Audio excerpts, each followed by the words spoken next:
It started 2 months ago, a day that felt just like any other until the mail arrived.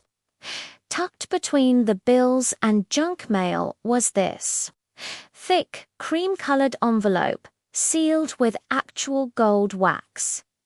It felt heavy, important.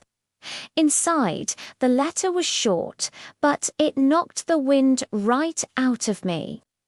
It said, "We believe we are your biological parents. Please contact us at your earliest convenience." I just froze. After 52 years of silence, the people who had given me up, the ones who were just a question mark in the back of my mind, suddenly wanted to meet. My hands started shaking so badly I could barely hold the paper. My heart felt like it was doing a weird dance, speeding up and stopping all at once. All those feelings I'd pushed down for decades came flooding back. The whys. Why didn't they want me? Why wasn't I good enough? It was a tidal wave of old hurt. My adoptive parents, bless their souls, were long gone. They were the kindest, most loving people you could ever meet. They never hid the fact that I was adopted. I remember my mum always saying, "Honey, if they ever come looking for you, you listen with an open mind, but you always, always protect your heart." I never understood how much I'd need that advice until that moment. A week later, I found myself standing in front of a place that didn't look like a home.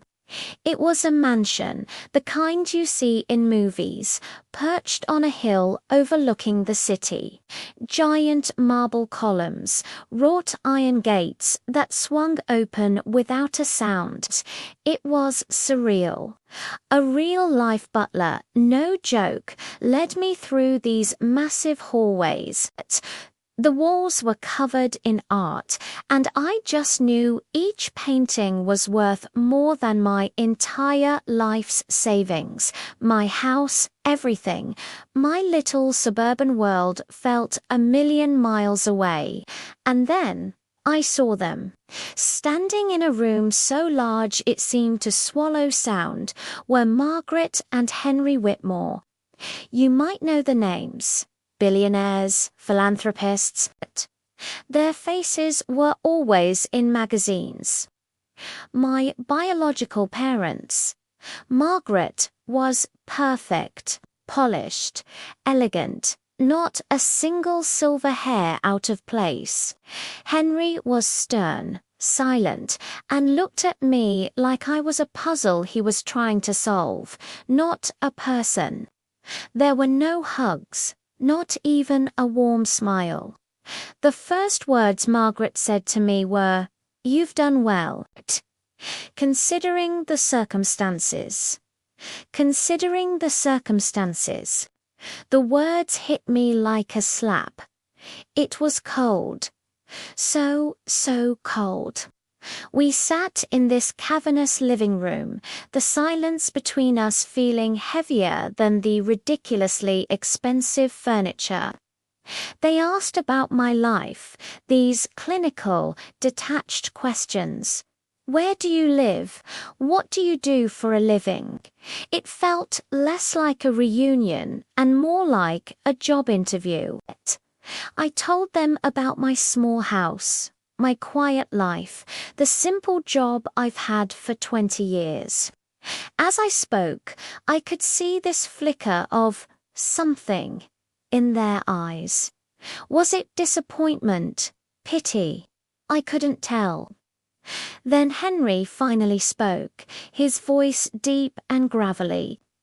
"We have a proposition for you," he said, getting straight to the point. Margaret took over, her voice smooth as silk.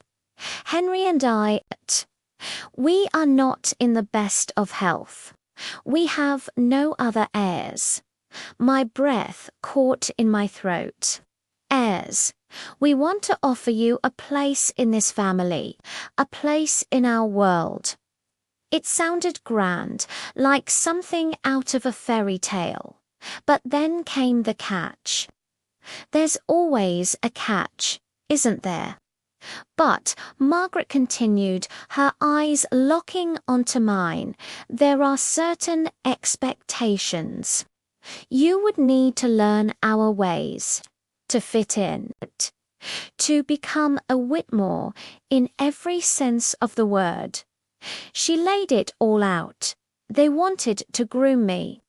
They wanted me to leave my life behind, my friends, my home, everything I had built for 52 years and step into theirs. They talked about appearances, about social circles, about business. They weren't asking to be my parents. They were hiring a successor. They saw me as a blank slate they could mold the missing piece to their legacy puzzle. The whole time they were talking, all I could think about was my adoptive parents, about their warm, cluttered little house that was always filled with laughter, about love that didn't come with conditions or contracts. "And one more thing," Henry added, his tone leaving no room for argument. "We would require you to sign a comprehensive non-disclosure agreement and to legally change your name to Whitmore." That was it. That was the moment the fog cleared. They didn't want me, the person who had spent a lifetime wondering about them. They wanted an idea, a symbol.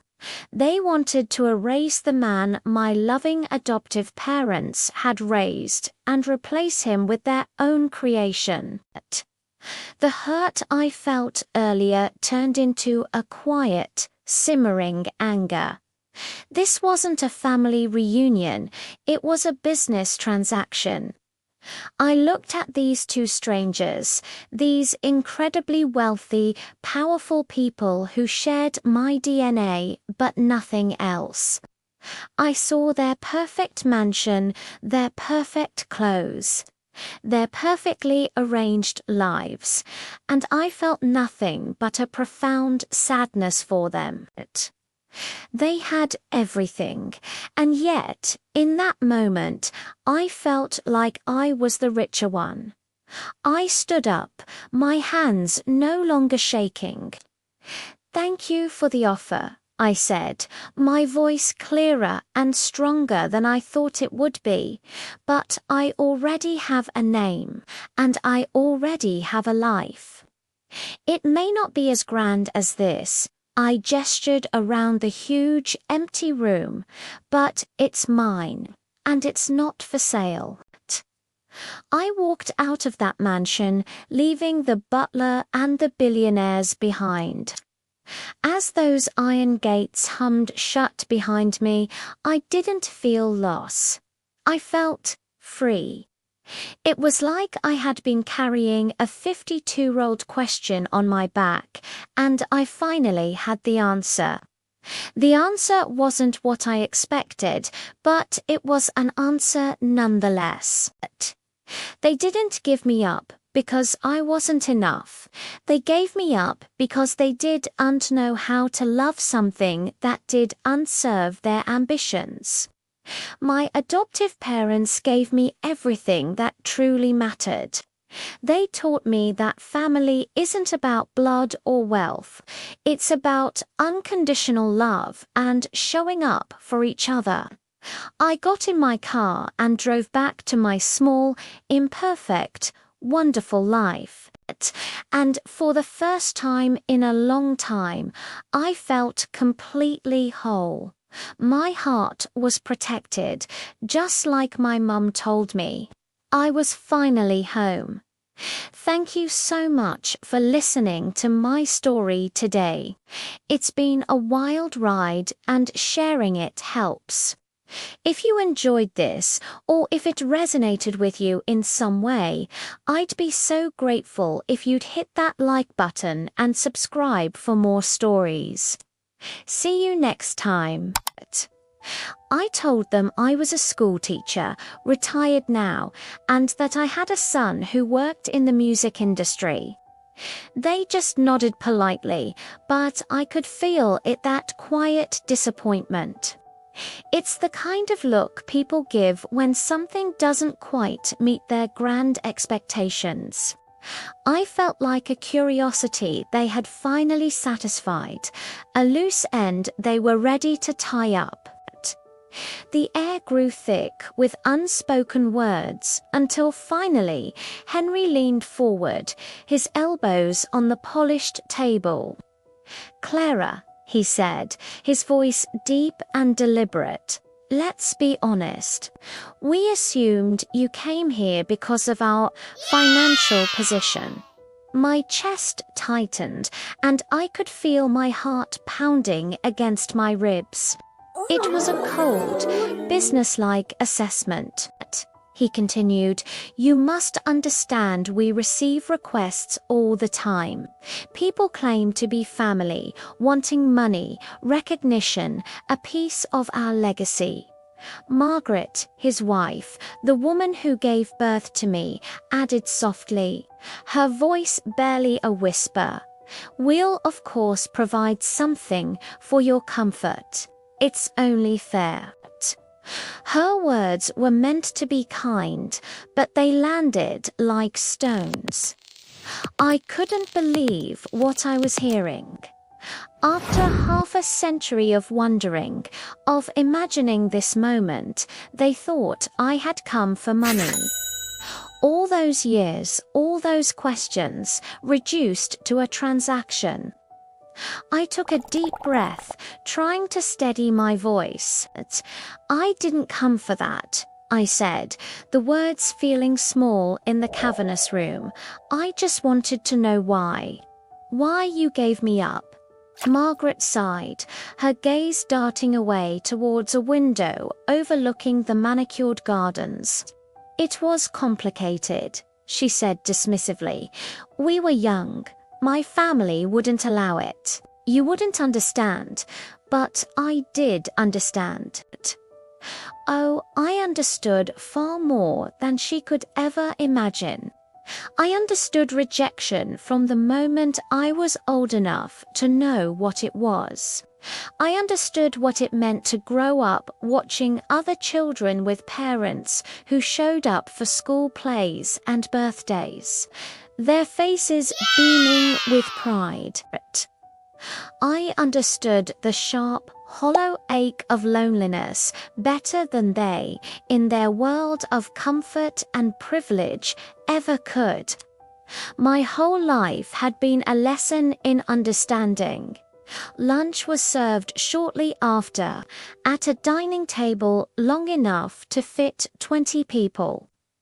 Crystal glasses sparkled under the chandelier, and heavy silver forks rested on starched linen napkins. Everything was perfect, pristine, except for the crushing silence that hung between us. It was a silence so profound it felt louder than any conversation. I tried to fill it. I shared little memories of my childhood winning the third-grade spelling bee, the stray dog I adopted, the first time I rode a bicycle without training wheels. I offered them these pieces of my life, hoping they might see the person I had become. They just nodded, their faces polite but distant. They barely listened. It felt less like a family reunion and more like a very strange, very painful job interview. Finally, breaking the quiet, Henry asked, his tone still carrying that detached curiosity. "Your son, you said he's in music. What does he do exactly?" For the first time that day, a genuine smile touched my lips. Thinking of my boy always brought me joy. He's a singer, I said proudly. Quite successful, actually. But he values his privacy. They exchanged a quick, subtle glance that spoke volumes. It was the kind of look people use when they're politely doubting you, when they think you're exaggerating to make yourself seem more important. Margaret forced a smile. I see, she said.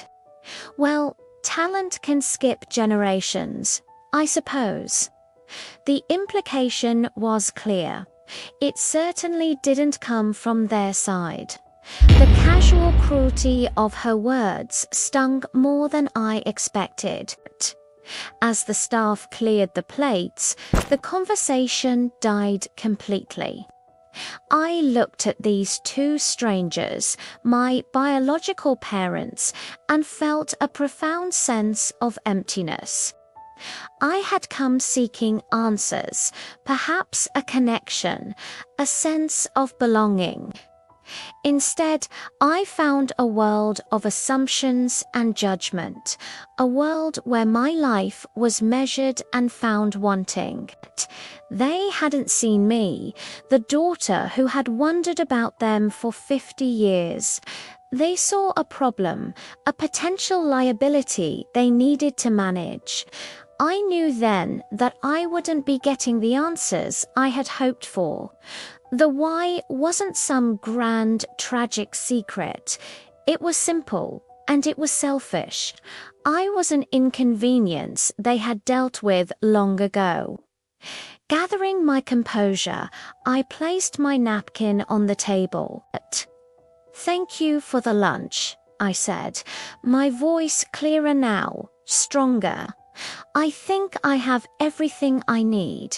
I stood up, leaving them at their long, silent table, and for the first time, I didn't feel like I was leaving anything behind. I was just walking away. I walked out of that house, back into the sunlight, and I felt a strange sense of release. The ghost of the family I never had finally faded. They weren't a missing piece of my puzzle. They were just a different puzzle altogether. My family was the one I had built, my incredible son, my dear friends, the students I had taught over the years. My life was already whole. I hadn't needed their approval or their money. I had only needed to see the truth for myself. And now that I was finally, truly free. This story is a reminder that our worth isn't determined by where we come from, but by the love we build and the life we create for ourselves. If you've ever felt like you didn't quite fit in, know that you are not alone. Your story is valid, and you have the power to define your own happiness. Thank you so much for listening. If this resonated with you, please consider liking this video and subscribing for more stories. It means the world to me. See you next time. The air grew heavy, each breath a shard of ice in my lungs. A primal urge screamed at me to flee, to run from the suffocating silence of their judgment. Yet a foolish, fragile part of me remained anchored, yearning for a single crumb of affection, a whisper to affirm that their own flesh and blood mattered. Just as the last embers of hope began to die, my phone vibrated against my palm. A lifeline. It was Ethan, my son. Mum, I'm just 10 minutes out. The shoot wrapped up early. I'll grab you from the front. A faint smile touched my lips, the first genuine one in hours. No need to rush, honey, I managed, my voice steadier than I felt. I'm at their house, a beat of silence on the line. Their house. The Whitmore, surprise, laced with a familiar, fierce protectiveness, colored his tone. "Okay, I'm coming in," he said, the decision final. Before I could even form a protest, the distant purr of a powerful engine grew closer, pulling into the long, winding driveway. The grand front door swung open, and the butler's voice, usually so composed, carried a note of awe. "Mr. Ethan Parker is here to see you." Margaret's head shot up as if struck. Henry, who had been staring into his untouched glass, frowned in confusion. "Ethan Parker." He echoed, the name tasting foreign and important on his tongue, as in the Ethan Parker. I met his bewildered gaze and gave a slow, deliberate nod. "My son." Then he was there. Ethan filled the doorway, a study in quiet confidence. He was dressed in his usual understated black, a style reserved for those who have nothing to prove to anyone. He was no longer the little boy I had to shield from the world. He was a force, a presence that commanded the very air in the room. Margaret's perfectly manicured hand began to tremble, rattling the fine china teacup in its saucer. Henry, a man who rarely stood for anyone, pushed himself to his feet. They knew him. Of course, they knew him. How could they not? The musician whose melodies were the world's soundtrack, the philanthropist whose face was synonymous with compassion, the young man who had molded celebrity into a legacy of genuine change. His sharp eyes scanned the opulent room, his jaw tightening as he took in the scene. Then his gaze found me, and the hardness melted away, replaced by an ocean of warmth and concern. "Mum," he said, his voice a gentle murmur that was for me alone. He crossed the room in 3 long strides, bent down, and pressed a soft kiss to my forehead. "Sorry, I'm late." The simple gesture, so full of love, was a stark contrast to the coldness I'd endured. Margaret just blinked, her mouth opening and closing like a fish, completely at a loss for words. Henry's voice, when he finally found it, was a strained, cracking whisper. You're her son." Ethan straightened, turning his full attention to them. The warmth vanished, replaced by a cool, unwavering steel. "I am," he confirmed, his voice clear and resonant. "And you must be the people who didn't want her." The words weren't shouted, but they cut through the room like a blade, sharp and unforgiving, leaving a silence that was more damning than any accusation. They hung in the air, a final, irrefutable verdict on a lifetime of neglect. The truth was finally on the table, served cold. "Ethan, what are you doing here? How did you even find me?" Ethan walked right past them, his eyes finding mine across the vast, opulent room. He ignored their shocked expressions, his focus entirely on me. He came to my side, his presence a sudden shield. "Mum, are you okay?" he asked, his voice low and steady, a stark contrast to the tension crackling in the air. Margaret, the woman who was supposed to be my mother, stammered, her composure finally cracking. We were young. We made mistakes." Her words were a weak defense, a flimsy excuse that crumbled under the weight of the years. Ethan's gaze snapped to her, cold and unforgiving. He looked straight at her, and for the first time, I saw her flinch. "You didn't make a mistake," he said, his voice slicing through the silence. "You made a choice, and she paid for it." No one spoke. The silence was deafening, broken only by the incessant, rhythmic ticking of a grand gold clock on the wall, each tick marking another moment of a life unlived, a family undone.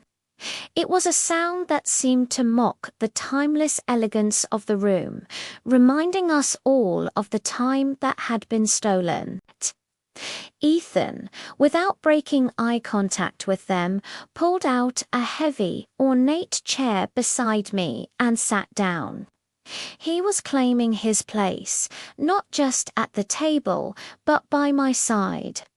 He turned his head slightly, addressing the couple who sat like statues of regret. "You thought she came for money?" he asked.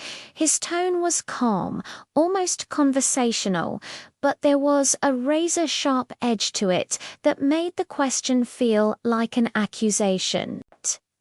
He didn't wait for an answer.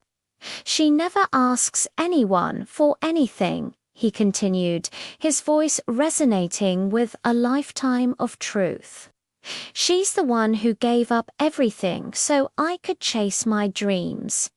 He gestured vaguely, as if to encompass his entire world, his entire career, every song I ever wrote, every award I've ever held. His voice grew stronger, filled with a fierce, protective pride. "It's because she believed in me when we had nothing. Absolutely nothing." Then he turned his whole body toward me, and his expression softened. The anger in his eyes was replaced with a deep, unwavering love. "She worked 3 jobs," he told them, but he was looking at me, reminding me. 3 jobs, so I could buy my first guitar. The image flashed in my mind, my worn-out hands, the exhaustion that settled deep in my bones, but also the blinding joy on a young. Ethan's face as he held that cheap second-hand instrument like it was a treasure beyond price. That memory was worth more than all the gold in this room. Across the table, Margaret's eyes, which had been so cold and appraising just moments ago, finally filled with tears. They weren't just tears of shock, but of dawning, horrified understanding. Henry's face, which had been a mask of stern indifference, turned pale, the color draining from it as if he'd seen a ghost. The ghost of the daughter they'd discarded. Ethan wasn't finished. He spoke softly now, but his words carried more weight than any shout. "If anyone here deserves your respect or your fortune," he said, letting the words hang in the air, "it's her." The apology, when it finally came, was a broken thing.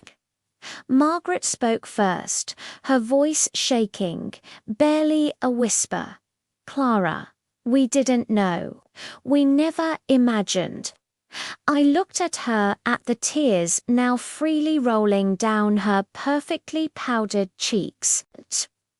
I felt a strange sense of detachment, as if I were watching a scene in a play. "You didn't want to imagine," I said gently, without malice. "It was just a fact. You built a life where I didn't exist. A perfect, polished world with no room for a messy secret like me. My words weren't meant to be cruel, but they landed with the full force of truth. A heavy sigh escaped Henry, a sound caught somewhere between regret and complete exhaustion. It was the sound of a man who had carried a burden for decades and was only now realizing its true weight. "We thought about you every day," he said, his voice hoarse. "But we were cowards." And just like that, for the first time, the truth filled the room. Not the polished version they'd rehearsed for high society, not the sanitized story of a youthful mistake, but the raw, ugly, real one. The story of fear and selfishness, and to people who chose wealth and status over their own child. Ethan's hand found mine, his fingers warm and strong, anchoring me. "Mum, let's go," he said quietly. "You don't owe anyone anything. Not an explanation, not a second of your time."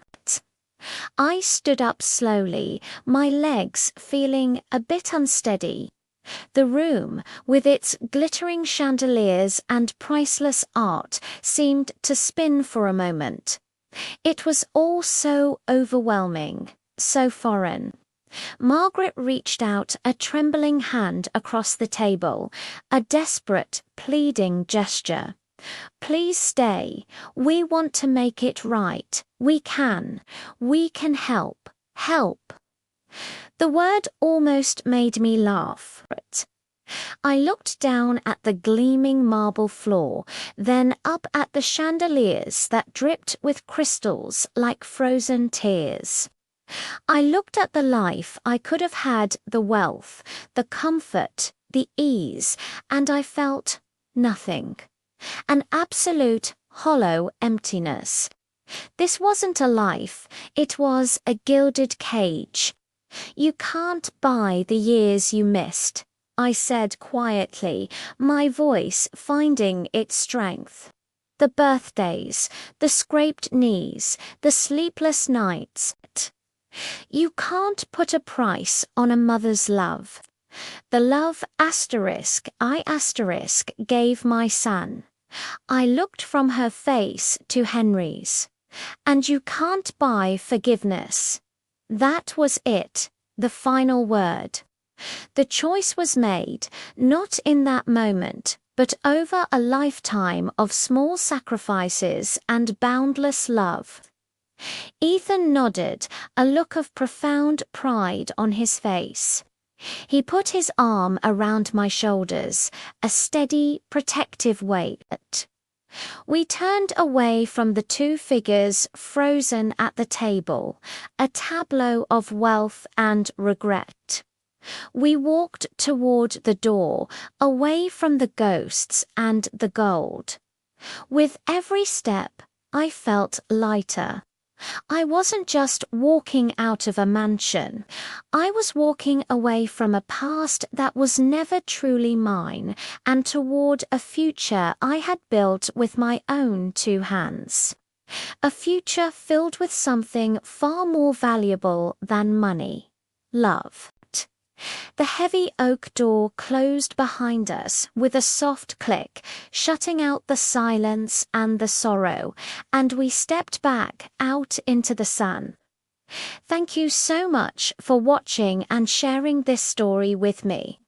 If you enjoyed it, please consider liking this video and subscribing to the channel for more. We'll see you in the next one.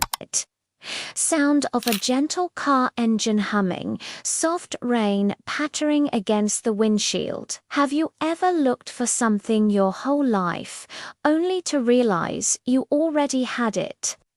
That's where my story really begins. Not with a big, dramatic reunion, but in the quiet of a car, driving away from a past I had finally laid to rest.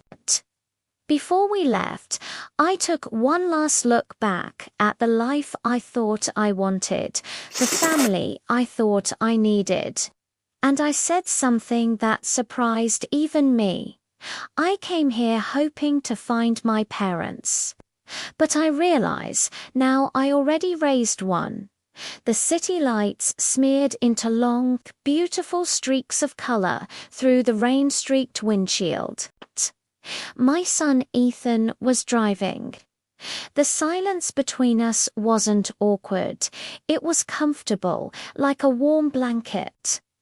After a few minutes, he broke it, his voice soft.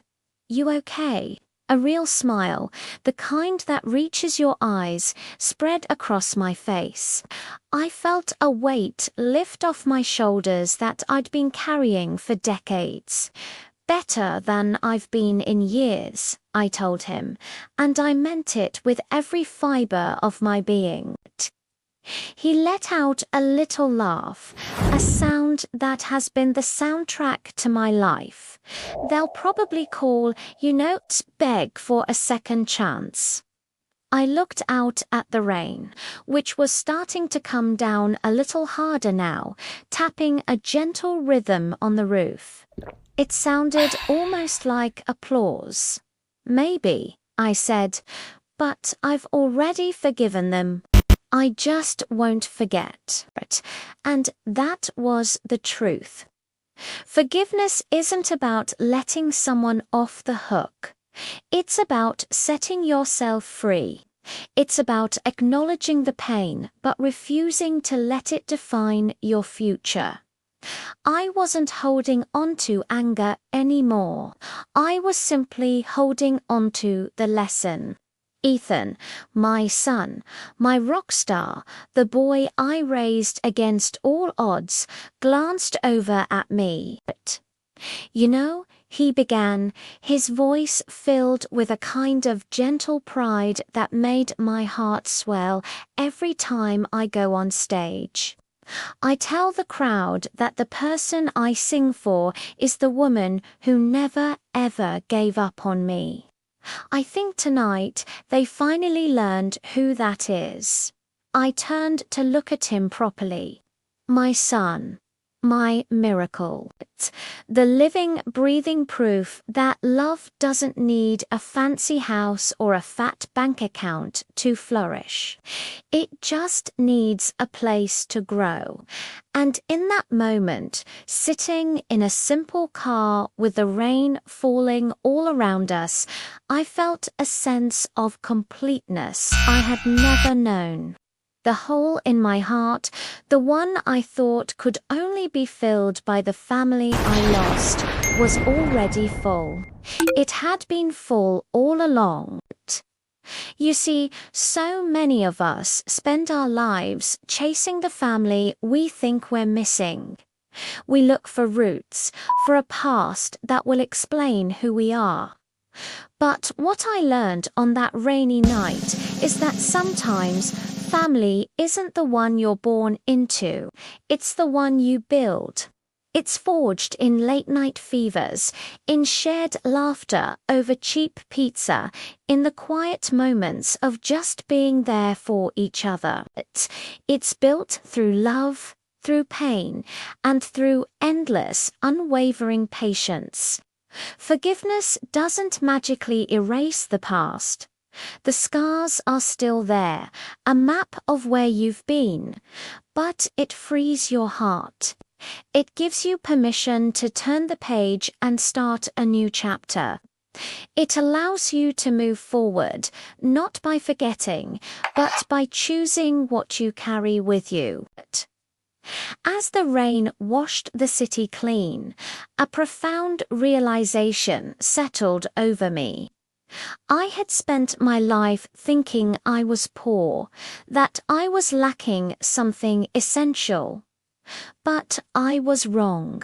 I had been rich all along, rich in the one thing money can never, ever buy. A love that stays, a love that weathers the storm, a love that drives you home in the rain. Thank you so much for sharing this moment with me. If this story resonated with you, please consider hitting that like button and subscribing for more stories from the heart. I'd love to hear your thoughts in the comments below. Until next time, take care